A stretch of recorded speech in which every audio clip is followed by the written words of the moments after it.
He was oh, now we're recording. Okay, Now so we're let me do recording. that again. Okay, hello everybody. Second time. Okay. Welcome to Lighthouse Live with another exciting live session. This time with the legend Martin Haerlin. Am I pronouncing it right? Yes, perfectly right. Thank you very All right. much. This is a great introduction. I'm very flattered. Yeah. So I don't know how long, when did you start with AI? But back in the days, long, long time ago, 2 years ago, Yes, actually. yes, yes. It He feels was like he was one of the decades ago. first viral people on the internet with Gen 1 runway video.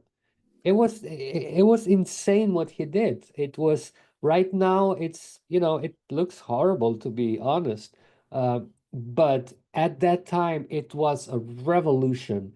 And I always wanted to know how he did it, I always wanted to talk to him too. And now he's here. I have him right And now he's now. here. Yeah, awesome. Yes, thank So you so much. so yeah, last week we had a chat with Kevin the Kid.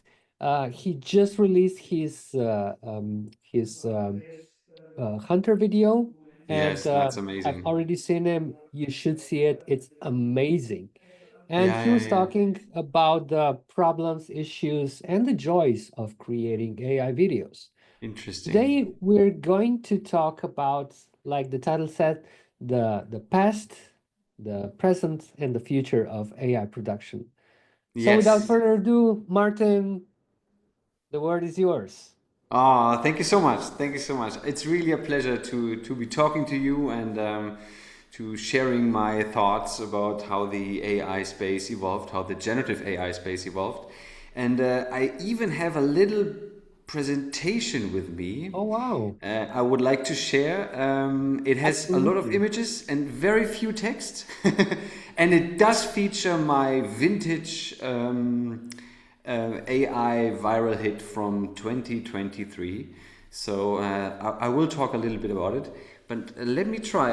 I can share my presentation, or I can try to share it now. I So remember Gen 1 was your first viral video, but then there was yeah. a second one for Pika, if I'm not mistaken.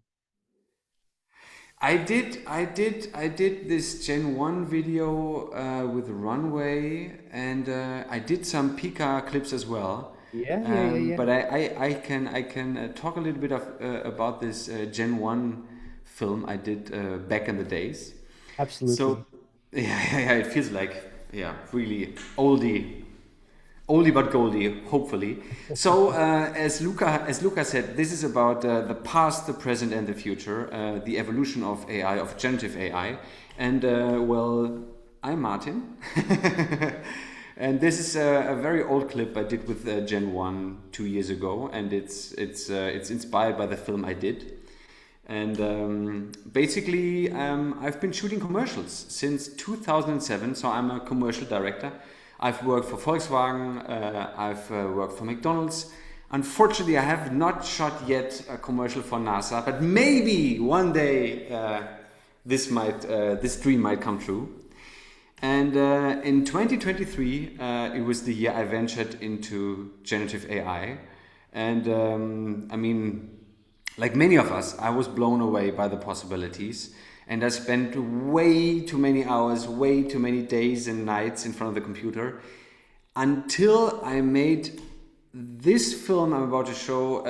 It was my entrance into the, let's say, the international AI community, because many people responded to it very positively.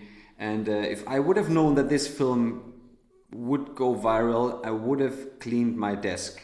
But there it is now. It looks messy, and that's my working room. And I hope everybody can hear the sound. So let's take a look at this vintage piece of AI.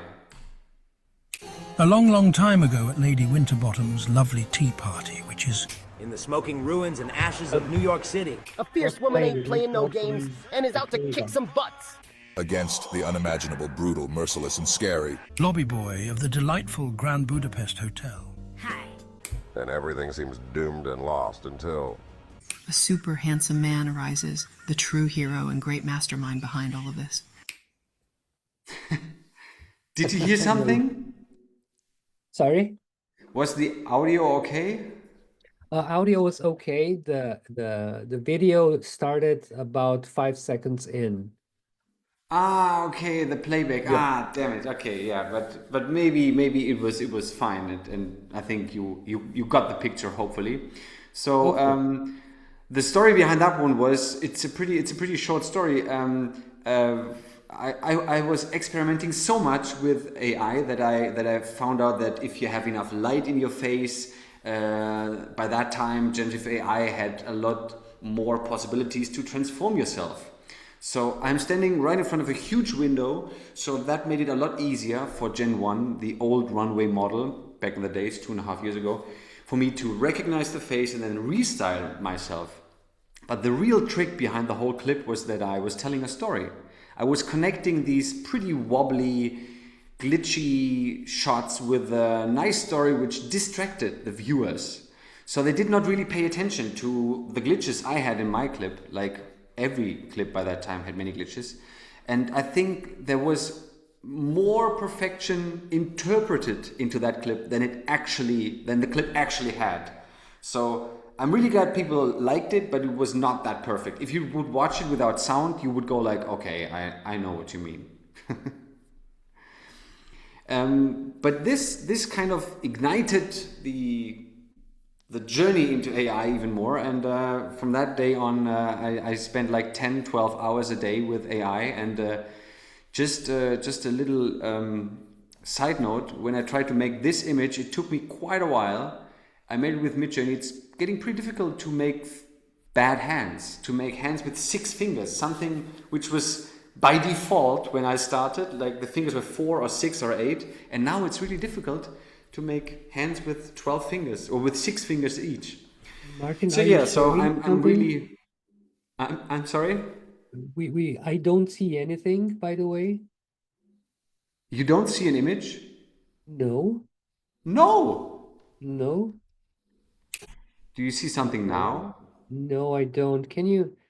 Seb sees it. Maybe it's just me. So I don't know. Let me just maybe I'm just Yeah. now I stop the share. By the way, hi Seb. Can you see it now? Yes, sir. Amazing. Ah, Awesome. and still there? Perfect. Yes. Perfect fingers.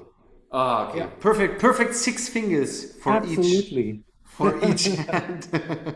So yeah, so this is how many hours I'm spending working with AI now, and I really love it. I'm really spending these days with a lot of fulfillment. I really like to be just me and the machine, creating, generating. And even though I'm a director and I'm used to working with people, I think this tool is really amazing by iterating ideas and just being all by yourself, being able to work on something without having the constant stress from producers or sets. So now let's talk about what this presentation is really about, the past and the present. I would like to present this together, past and present. Whenever you don't see anything, Luca, you just give me a sign. So I just try to do something. I usually don't see anything for a fraction of a second now and then. Okay. But now you Because see I'm past and present, because and I'm blinking, you know. Oh, it's just trying to be funny. so let's take a look at this little website, or not even a website, this little program within the Discord chat called Midjourney, which started I think in February 22. And if you were entering a prompt in Midjourney in February 2022 into the Discord saying close up of a young man, this is what you got. This expressionistic, surrealistic mix up, which is kind of nice, but it's pretty far from what you get now. If you now enter close up of a young man in Midjourney September 2025 in version 7, this is what you get. So it's a huge advancement. I mean, we're talking about 3.5 years, and you get this realism, you get the skin tone, It's really amazing. I cannot see the difference to a macro close-up for photography. So within these 3.5 years, the advancement has been amazing. And if we take now a look at my first AI generated video, June 2023, with Gen 2. So it was not Gen 1, this was Gen 2. You could upload an image, you could add a little bit of text, and then you hit generate. And this is my first AI generated video with Runway Gen 2, where I uploaded some weird picture, I think, of myself, and it's just glitchy stuff. And let's take a look at the workflow in 2023. So in 2023, as I said, you uploaded an image, you wrote a text prompt, and then the magic happened. The AI animation was taking place. And now let's take a look at one of my ads I made. It's an AI generated ad from July 2025. I hope it plays back somewhat nicely with sound. Let's take a look at it.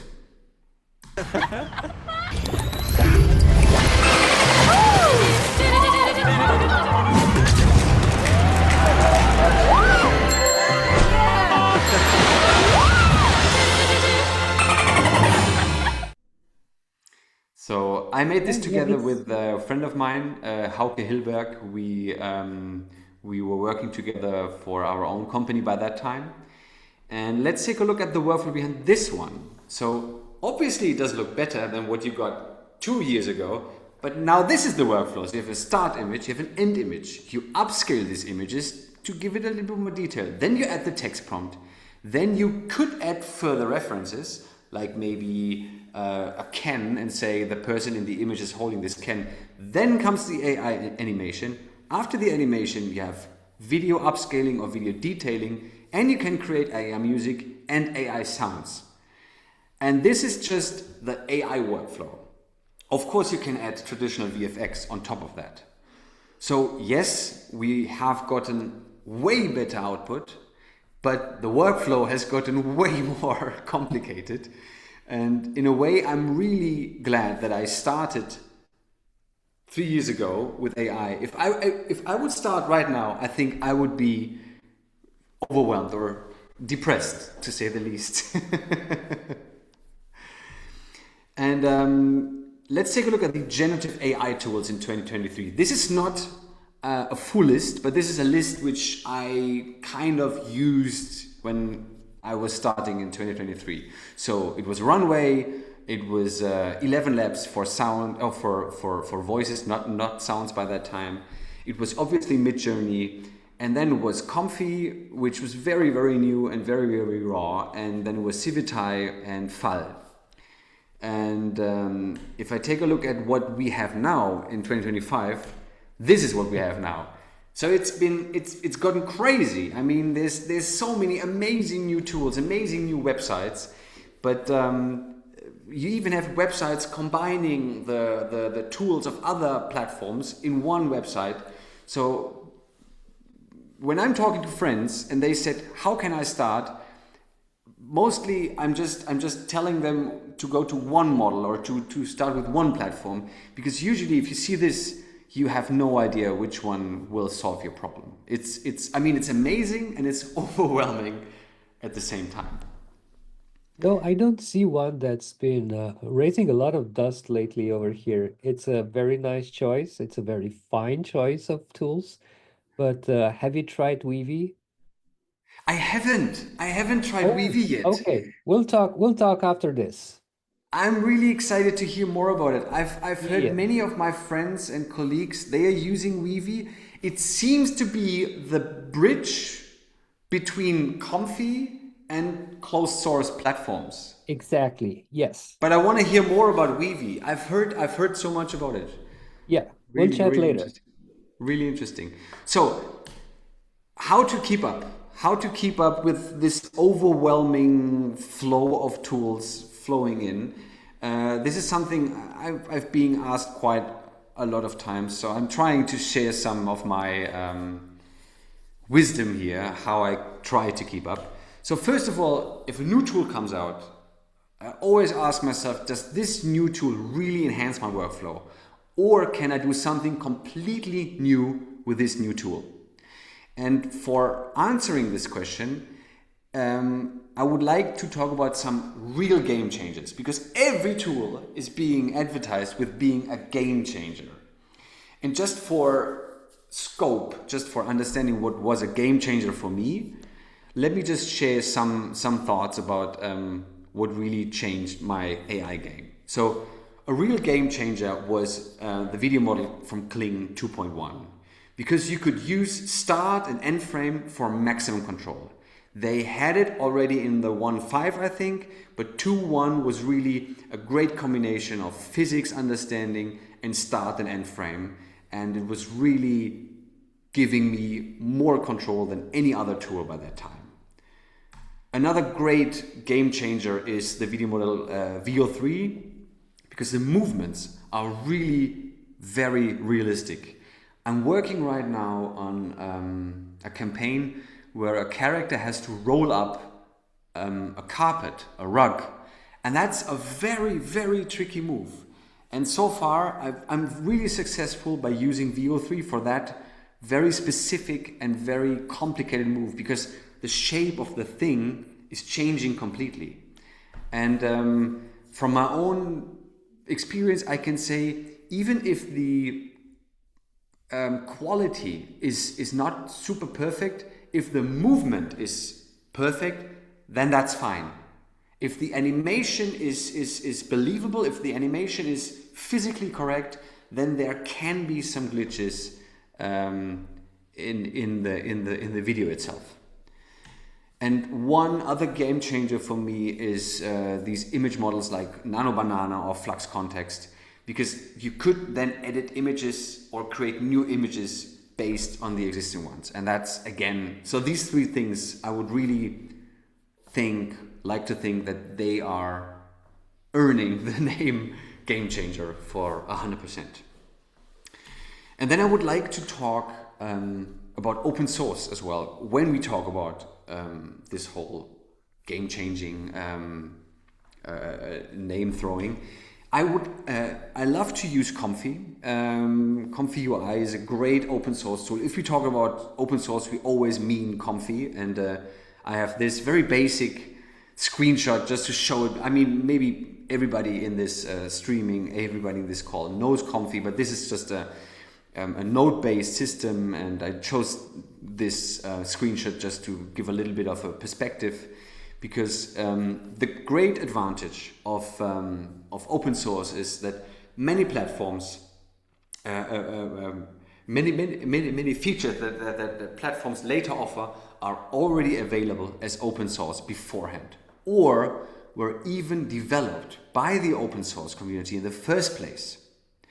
And so open source helps me to evaluate how advanced the closed source feature really is. And Martin, if I may just jump in for a second. yes, I always use Comfy to teach about latent diffusion technology, because yes, it's really, I mean, and you also, when you start using it, you learn so much about this technology, because it's 100%. like popping the hood and seeing everything in the place. So what Yes, happens if I use this node, right? What happens if I connect those two? And you can yeah, experiment, and you can, and there is no right and there is no wrong. It's just, multiple ways. exactly.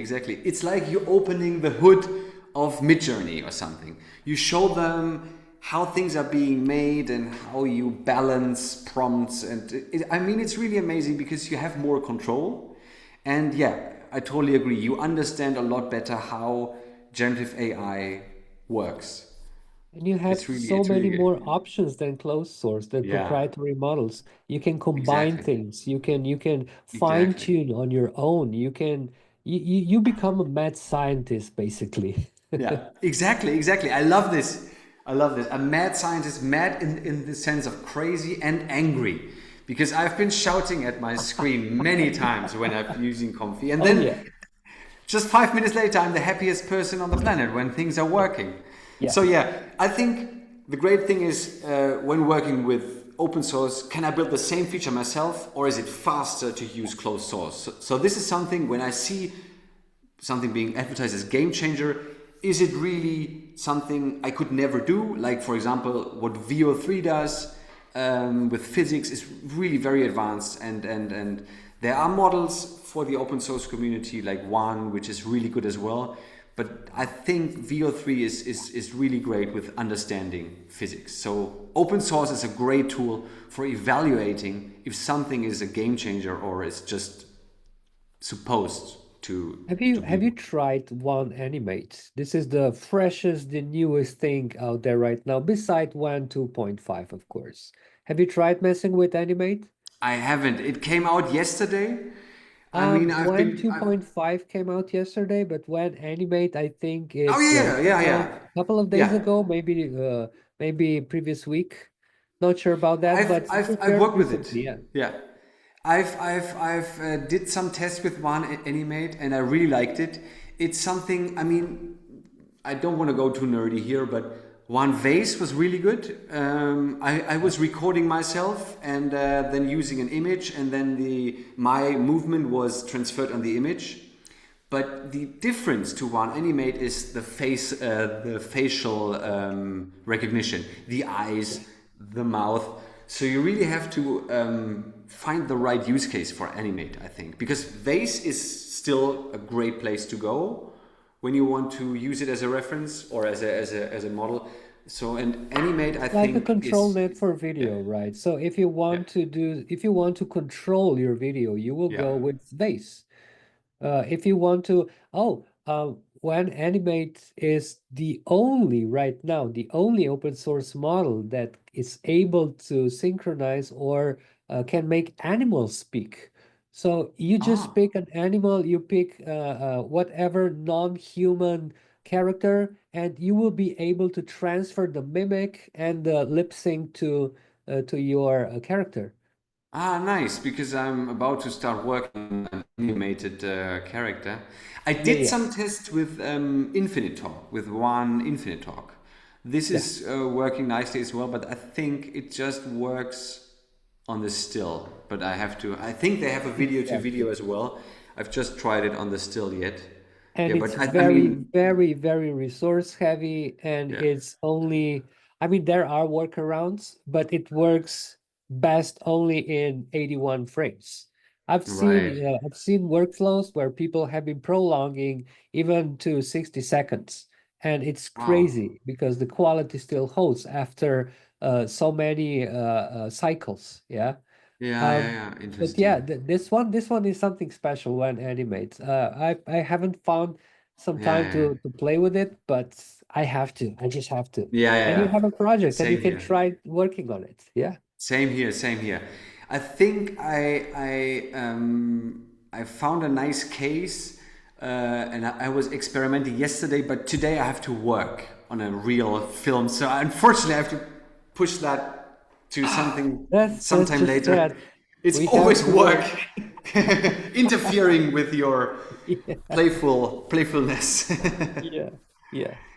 So, what I would love to talk about is what skills will be needed in the future to work with generative AI. Again, a question many people ask me. And well, I think the most important skill will be prompting. I mean, whatever you do, if you work with Comfy, if you generate audio, if you generate video, if you generate images, the text prompting is always something really important. And there are some things to think about. I think for most of us it's very obvious, but it's something like to remember, always put the important things first.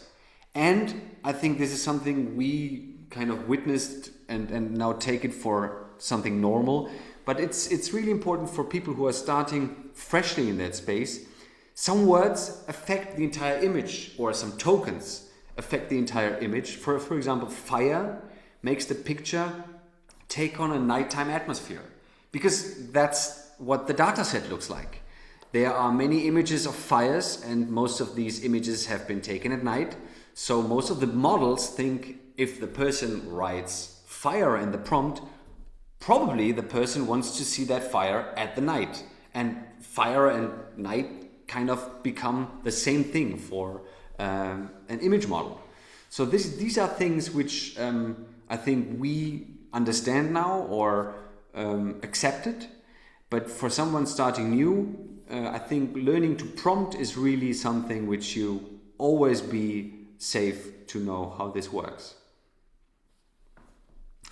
And then I like to think that if we do have one superpower that will endure all AI advancements, then it's critical thinking or taste. Because AI does not have taste. AI needs to be, or AI output needs to be curated. So if I generate a film, if I create a film, it's about storytelling. How do I build a good story? Or as I'm working mostly in advertising, it's brand understanding. Which images, which look fit the brand and which story fits the brand. Because it's about creating something for a client and not what the model gives you, but you have to understand where do I want to go. So this is really important, that you understand what shot you have to generate, that you need a close-up after a wide shot, or that you have to generate something in the colors of the client's brand. And I like to think that another thing is selective ignorance. You have to sometimes let it slip. Wake me up when the game changer starts doing my dishes and my laundry. I think I saw this somewhere where someone posted, we were told that AI would do the dishes and make the laundry, and now I'm doing the dishes and make the laundry while AI is doing art. We've been told that with AI we will be working less. I don't know about my viewers, but I'm working way more than I used to Yes, when I started yes, working with AI. yes. That's insane. Yeah. 100%, I would 100%. just add to your list what skills are required. I think that storytelling is the number one. You can Yeah. learn everything, right? You can learn prompting, you can learn technical skills, you can learn all of those things in Lighthouse Academy. We teach everything. We teach the tools, we teach the prompting, we teach the whole spectrum of generative AI, including all those tools that Martin was presenting on the couple of slides before. Sorry, a very short ad break. It was great. Yeah. Very good, very good. So let me now talk. We talked about past, present. Let me talk about the future. And as I am coming from commercial film production, from advertising, I would love to how AI will be changing the commercial film production.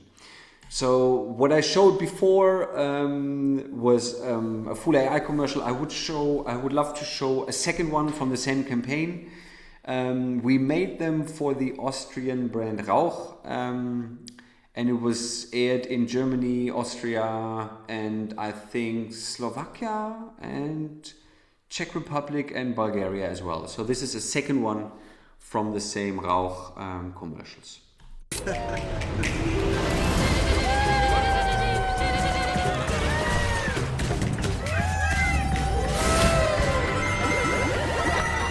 Fruchtig frischend mit Rauch-Eistee und gewinne verrückte Preise mit jedem Kauf. So my feeling is that we will be seeing more and more full AI commercials in advertising. At the same time, I like to work, I had this discussion just yesterday, I like to work on commercials where AI is really used for world building and not for copying reality. If a client comes in and says, let's do a commercial where the family is sitting around a table and using this certain spread on bread and everybody's happy and enjoying it, then this is something which is not suitable for AI. Maybe not suitable for AI yet, but this is something I would really like to think that if this would be done with AI, it will be an endless journey trying to recreate emotions which you will never hit the right tone. So I like to work on things which are larger than life, where it's about world building. I absolutely agree. I just did an ad for one of the biggest telecommunication companies in Slovenia. And the thing is that I just did, the ordinary ad. And I was talking to a creative agency and asked them, think bigger, think AI, Yes. think you Yeah. can do anything. So Yeah. put your gears in the third or the fourth shift and start thinking creatively, because we've seen those commercials and they're the same. It's just a waste of time and resources for things that could be shot on iPhone, right? Yeah. And edited and published. So I really hope that the creative agencies and the clients will start thinking differently, will start thinking beyond borders. Because Yes. if not, then we will have 80 to 90% of the same stuff that we had for the last 30 years. It Yeah. will just be, different. It Yeah. won't have that, well, at least for foreseeable future, it won't have that clarity and sharpness as the usually red cameras are Yeah. capturing. Exactly. Yeah, exactly. And I mean, it's so much fun to using AI for this world building, and I think it's even more rewarding.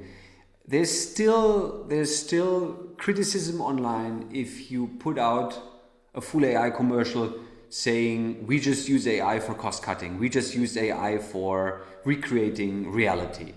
But I think using AI for cost cutting, that's fine. But just for cost cutting, that's kind of lame. So use it for world building, and that's something where I really like to keep on working. And then there's a second part. I think I made a post about this a couple of weeks ago, pre-visualizing, or you could call it prototyping as well. I was asked to shoot a commercial in June this year with a film production from Hamburg, and it was for a soft cake. And the idea was that a person enjoys the soft cake and is transferred to a world of indulgence and joy, and then the person gets transferred back and is happy because the soft cake is so delicious. And I created a pre-visualization with AI to show it to the client, so we could talk about wardrobe, framing, pace, look and feel, everything. And I altered the previs many times throughout the process, and we could really kind of see the commercial evolve in front of our eyes. So this is the previs I did at the very beginning of the project. So fruchtig und so unverhofft, so Softcake. Lison Softcake. Fruchtigkeit neu erleben. And this was then used not as look and feel example. We liked the world, but we wanted to be a bit more poetic. And but we used it as a reference for the wardrobe rehearsal. Usually, a wardrobe rehearsal, the styling check before the shoot could take hours. But this time we were really sure. Okay, we wanted to have something yellow. So the wardrobe specialist, she could pick these colors. She could just aim for that kind of colors. We were not going from orange to blue to yellow. We were just sticking to that color scheme, and the same with framing for the cameras, and the same for the whole post-production. So it definitely made a lot of decisions easier and streamlined the process. So let's take a look at the final commercial.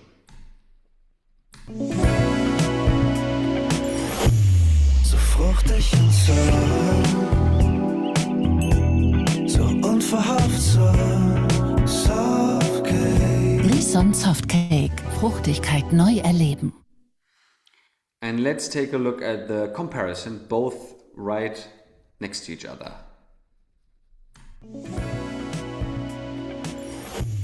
So fruchtig und so unverhofft, so Softcake. Lison Softcake. Fruchtigkeit neu erleben. I love those. I love those. Thank you.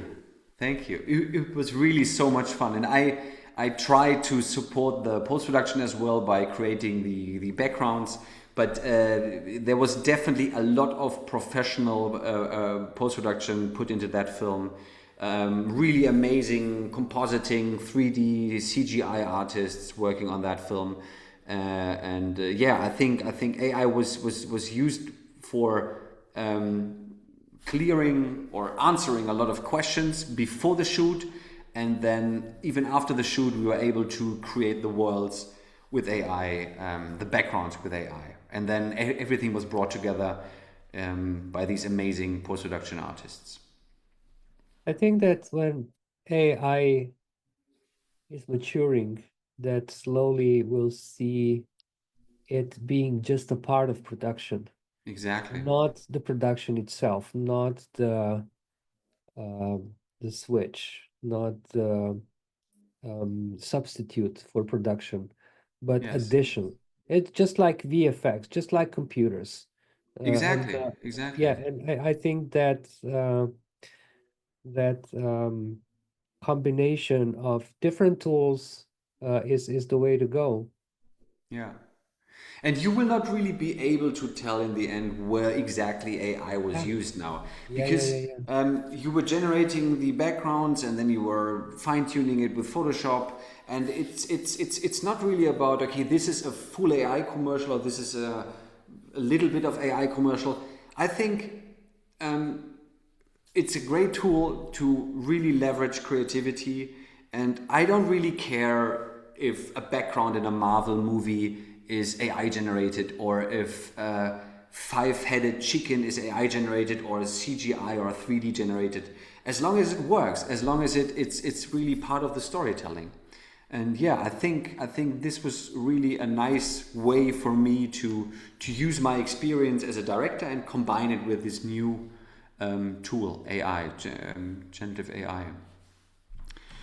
So finally, I would love to talk about under what conditions can a single person produce an entire commercial, which will be something we will probably be seeing in the future, where one single person generates or creates the whole commercial. But what skills will you need for that one? So I think only when the executing person combines directing experience with AI expertise, like as you said, storytelling, knowing how to tell, how to unfold a story.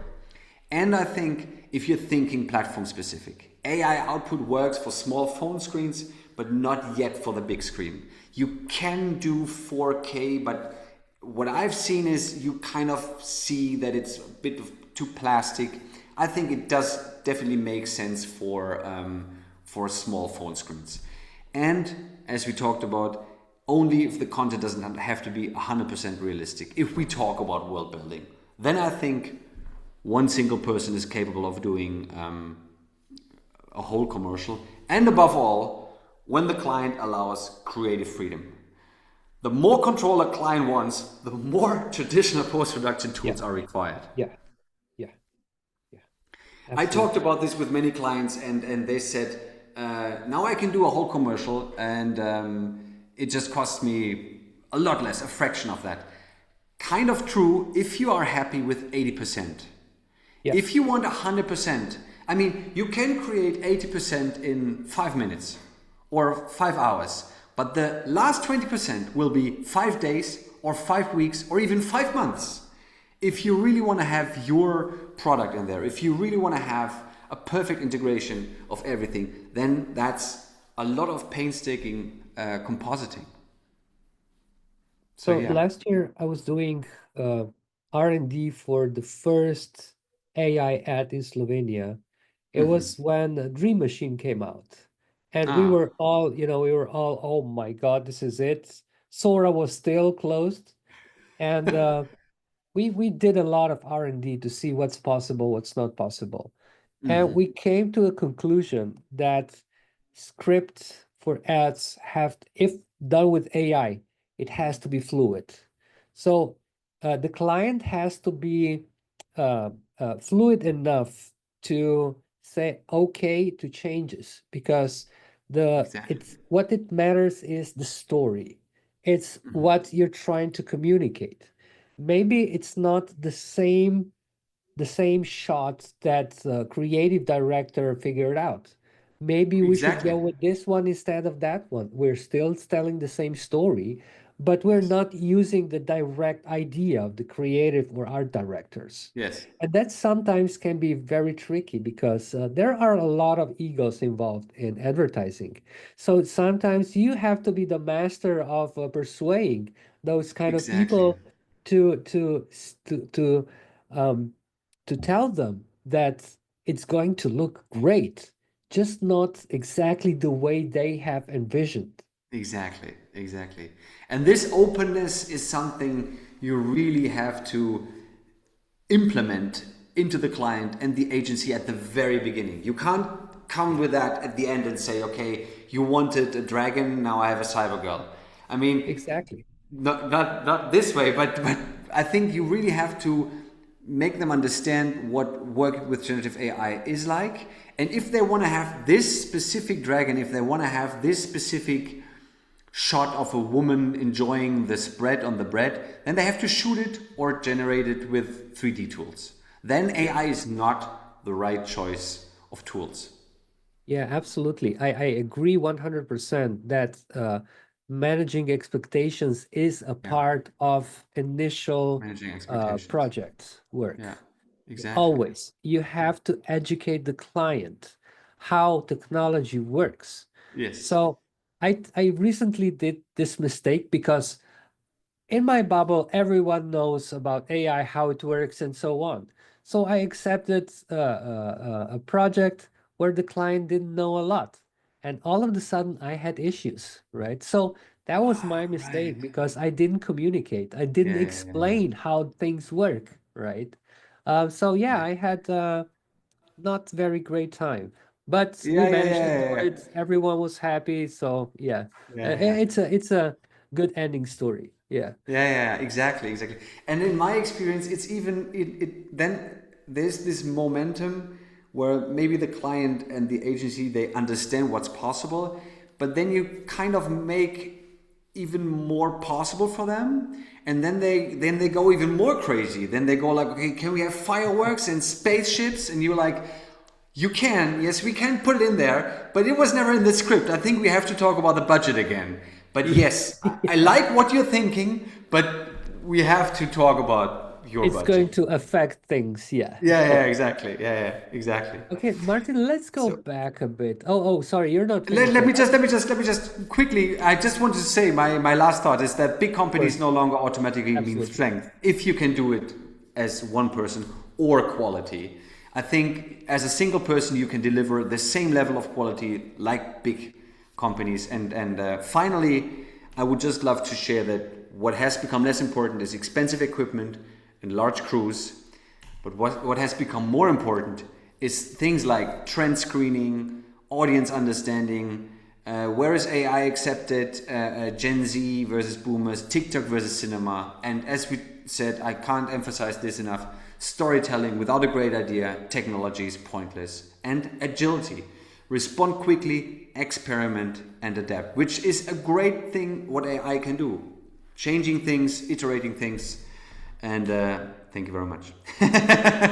Sorry, that was a quick ending. I'm All right. just trying to.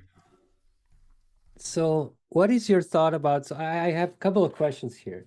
The Yes. first one, I wanted to talk about um, how 10 or 15 years ago, you it was if you wanted to get something very far in your career, you had to focus on this little tiny thing, right?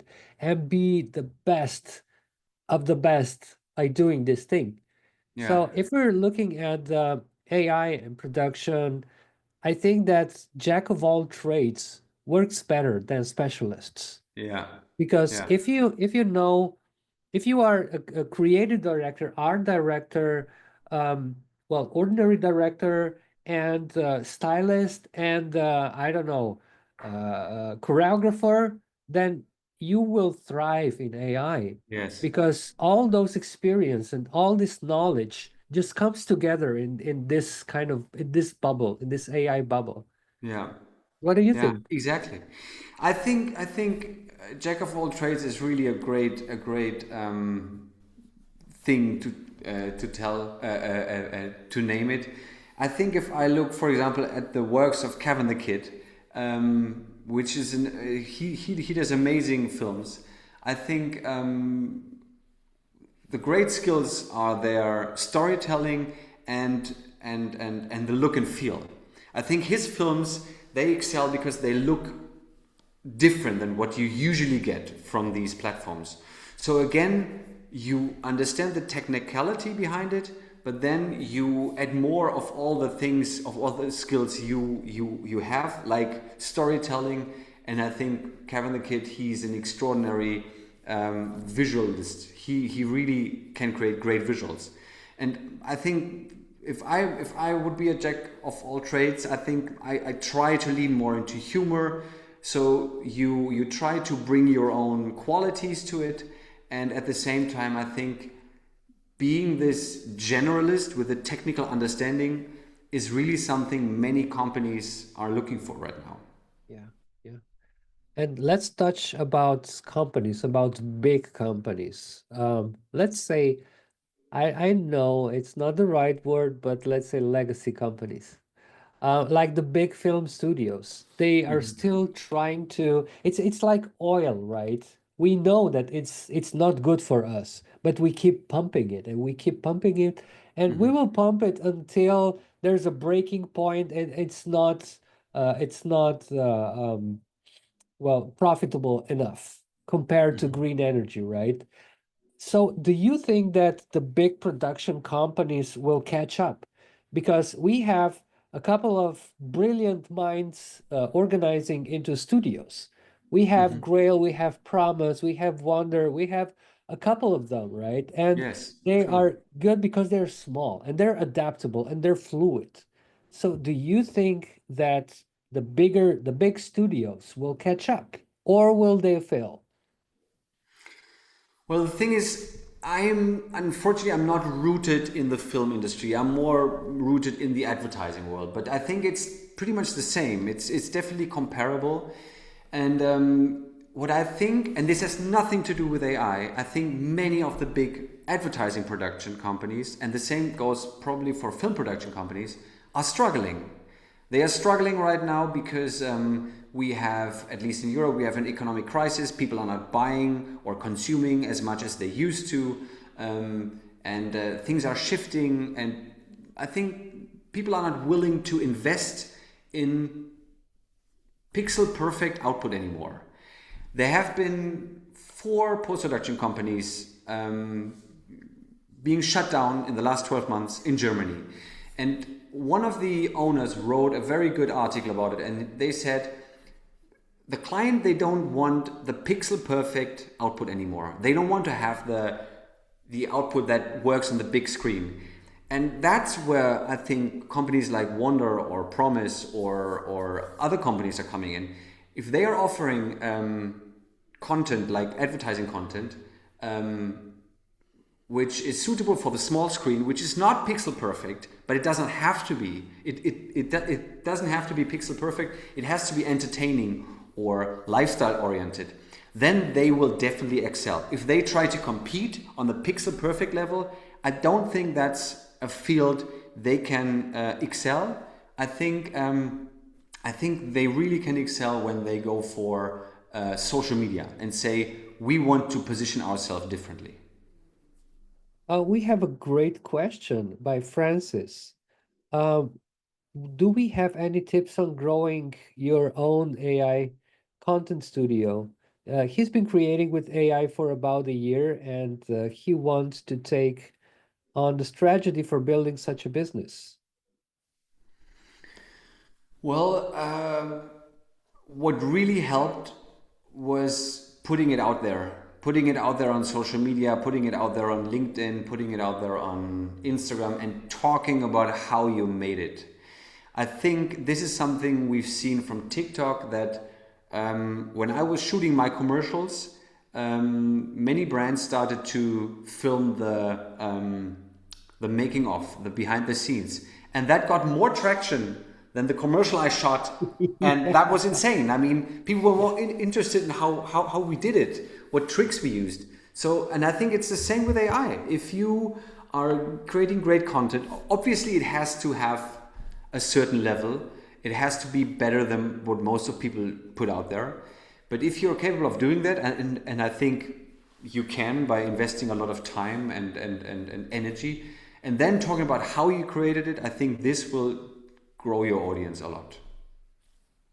Also, my 5 cents would be surround yourself with curious people, surround yourself with open-minded people, with Yes, people right. that have some experience in production, that have some experience in storytelling.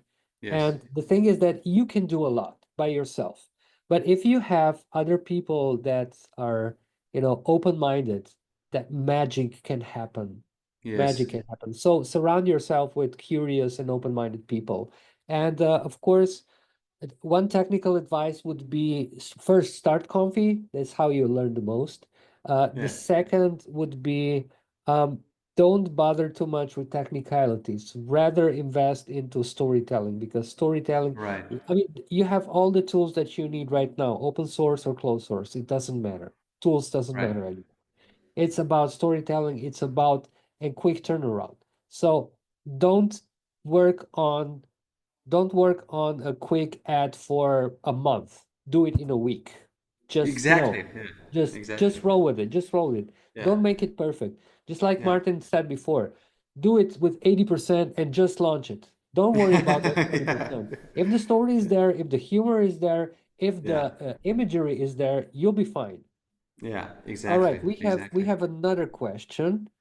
Rita is asking, I want to make a preview like you demonstrated for your mini 3D project. I have fully customized 3D characters and I want to use AI and repeat my animation to get a little closer to the preliminary timing before animating everything.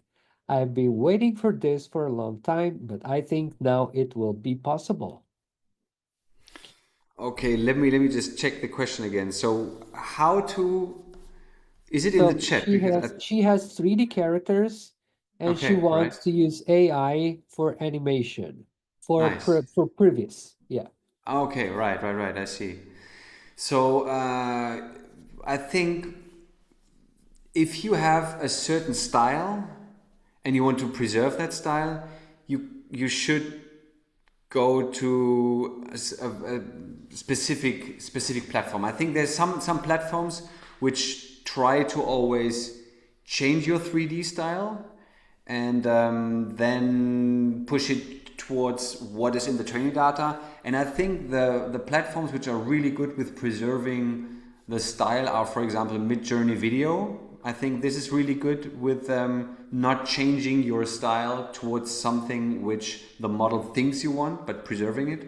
So I think I would do some tests with Midjourney Video and animate them and see what works. I mean, it's always important when I start a project that I do tests.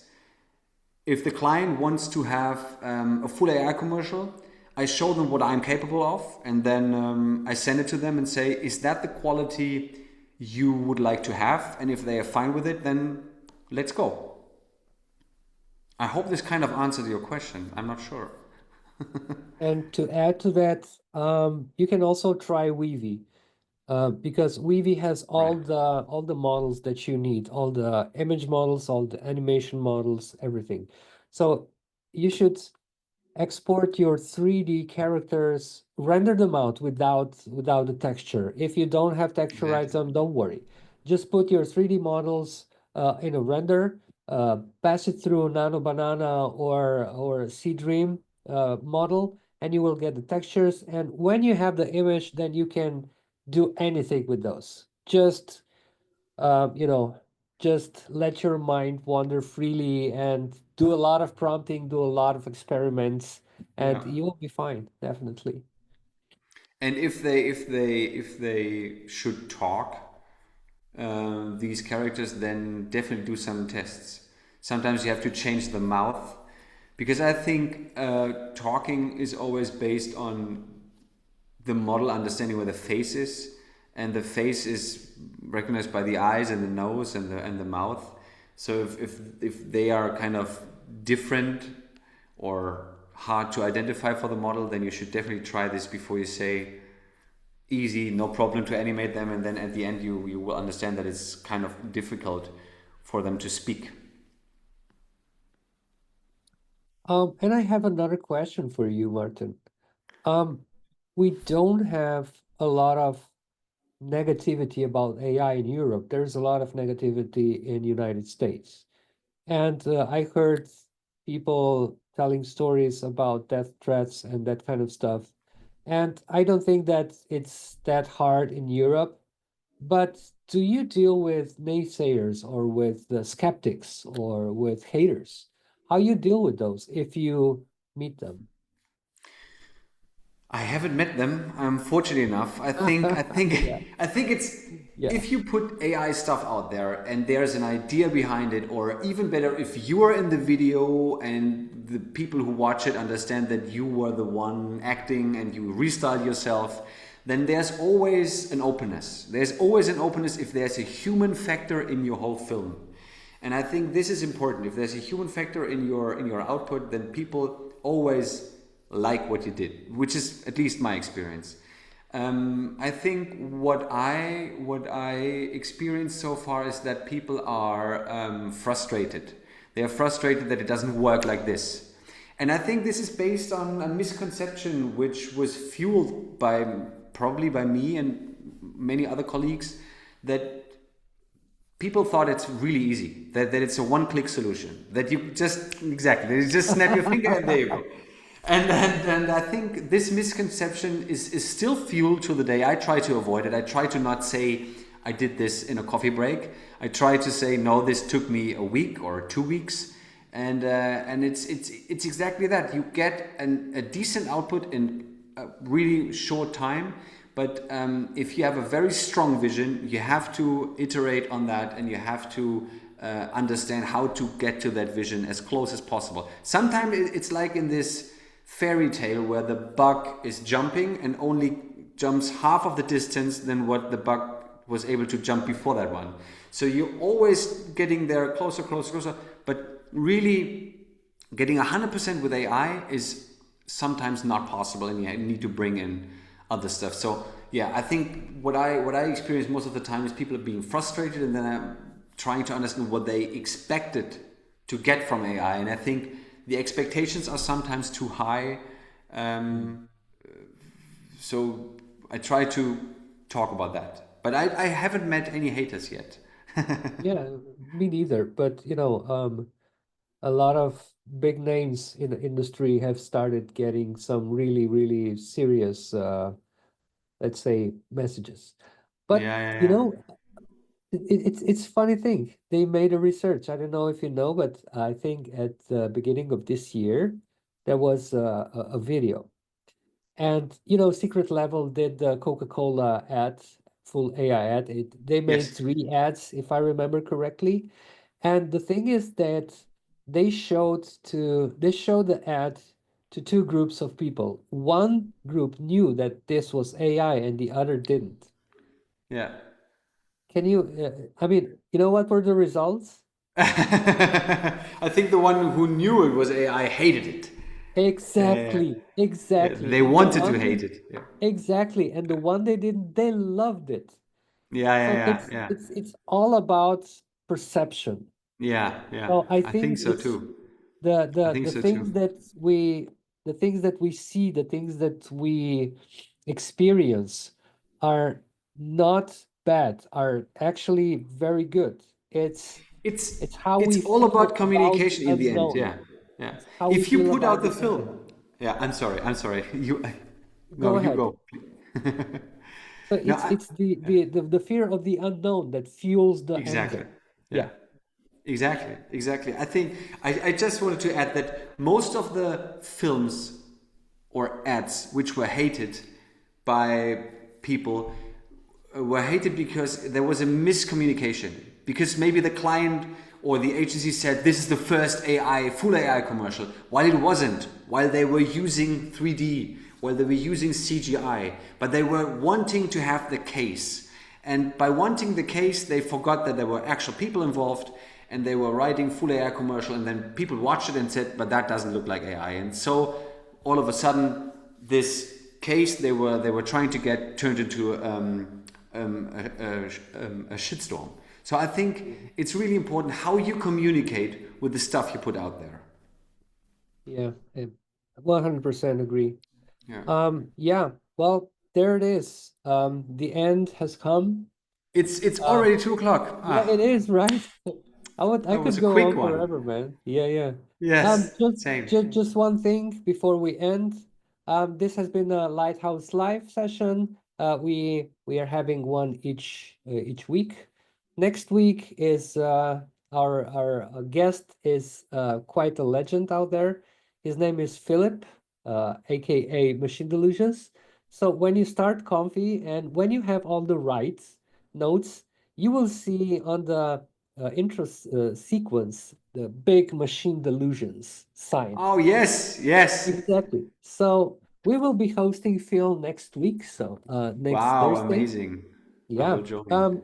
And of course, Lighthouse Academy is here to fulfill your needs about the knowledge. We have 3 cohorts going on right now, actually 2.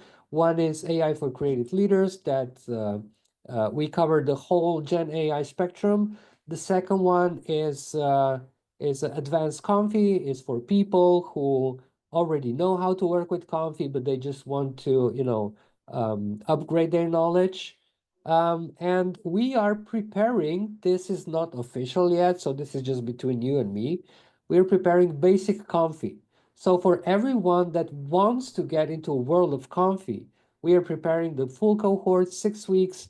And yeah, just like the title says, we'll be teaching the basics of Comfy. So you can not just start working with Comfy, but also explore the workflows, how the technology is working, how everything is, how workflows are working, deploying your own workflows, and so on. So yeah, that's it. Thank you so much. Thank you, Martin, so much. This has Thank you been for a having me. Thank pleasure, you so an much. It was a honor. great pleasure.